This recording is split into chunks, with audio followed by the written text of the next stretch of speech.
The superposition property for recurrence relations is exactly the same as the superposition property for differential equations. The idea is that, well, I can break this into two parts. For homogeneous equations, this is my homogeneous equation here. The idea is if you know two solutions to this homogeneous recurrence relation, call them f1 of n, f2 of n, then any linear combination of those two solutions is also a solution. So this is valid for any C1 and C2. So the proof is pretty straightforward. I'm just gonna, to make this really clear what I'm doing, I'm just gonna assign a new function here, q of n. That's just gonna be my linear combination of the two solutions that I know. So then I can look at what's q of n plus 1. I'm just iterating both sides, replacing n with n plus 1. Then I can do that one more time. So now I just want to look at this expression, a q of n plus 2 plus b q of n plus 1 plus c q of n. The goal is to show that this is equal to 0, because if this were equal to 0, that would mean that q of n is also a solution to the homogeneous recurrence relation. So I can just sub in what is q of n plus 2, put that in there, q of n plus 1, put it in there, q of n, put it in there. And then all you have to do is rearrange. If you rearrange everything so that it's all in terms of this one here, which is just one of my solutions, I know that f1 is a solution to my equation, so this whole thing is equal to 0. I know that f2 is a solution, so this whole thing in here is equal to 0. Then I see that this is just c1 times 0 plus c2 times 0, and so this whole thing is 0, meaning that this is a solution to the original equation there. So part 2 is for non-homogeneous equations. So I guess I'm going to have to scroll this up a little bit. Using a battery to weigh this stuff down. Okay. So let's see. So here's my non-homogeneous equation.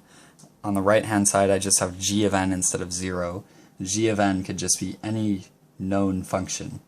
The idea is that f of n is still your unknown. G of n could be any function there. And the idea is if you know a solution to the homogeneous equation and you know a particular solution to this non-homogeneous equation, then the sum of those two is also a solution to the non-homogeneous equation. And the idea is that basically if you take, well, you can do the same exact process. You just plug in this new expression that I'm claiming to be also a solution of this. You rearrange the terms and see that this is just, this one on the left here is going to be equal to 0 because this is a solution to the homogeneous equation. The one on the right is just going to be equal to g of n because that's a solution to the non-homogeneous equation. And so you have 0 plus g of n, which is equal to g of n. So that means that when you plug in the homogeneous solution plus a particular solution of the non-homogeneous, that's also a solution to the non-homogeneous.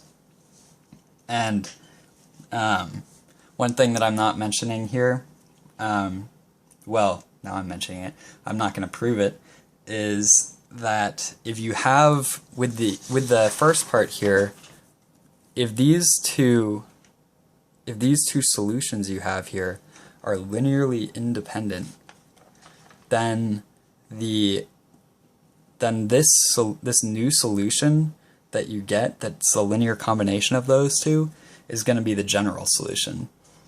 And all of this can be generalized upwards for higher orders. This is just a second order example. If you have a third order and you have 3 linearly independent solutions, then the linear combination of those 3 solutions is the general solution to the homogeneous equation. And then for the second part, here, if this solution to the homogeneous equation that is known, if that's the general solution to the homogeneous equation, then when you add that to any particular solution to this equation, that's going to be the general solution to this non-homogeneous equation. So if you want to see it in action, I have an example here. So here is the Fibonacci sequence. The only difference here is I just haven't specified the initial values, which are generally the first term's 1, second term's 1. But the idea is, if I can make a guess for a couple of the particular solutions. I'm going to guess that one particular solution has the form lambda to the n. It would then follow that the n plus 1th term would be lambda times lambda to the n, and the n plus 2th term would be lambda squared times lambda to the n. If I plug that into my recurrence relation equation there, this is what I get. Divide both sides by lambda to the n, and then you get this. Of course, this can be solved to find that the two solutions to this quadratic are just golden ratio and golden ratio conjugate. And if you're wondering what those are, what these symbols mean, those are just a couple of regular old algebraic numbers. They have special names. I have a video explaining what they are. And so the idea here is this tells me two solutions. This tells me that one solution is golden ratio to the n. Another solution is golden ratio conjugate to the n. So applying a superposition property, that means that any linear combination of those is also a solution. And as I mentioned, without proof, this is the general solution, since these two functions are linearly independent. Meaning, essentially, they're not the same thing. One's not a constant multiple of the other. And then as an example for the second part, here's a modified version of the Fibonacci sequence that's just equal to 1 instead of equal to 0 over there. So this would be my g of n function. So the idea is I know the homogeneous solution. That's the one I did above. And let's say a little bird whispered in my ear that a particular solution is just -1. That's the function. Normally this could be a function of n, but in this case -1 is a particular solution.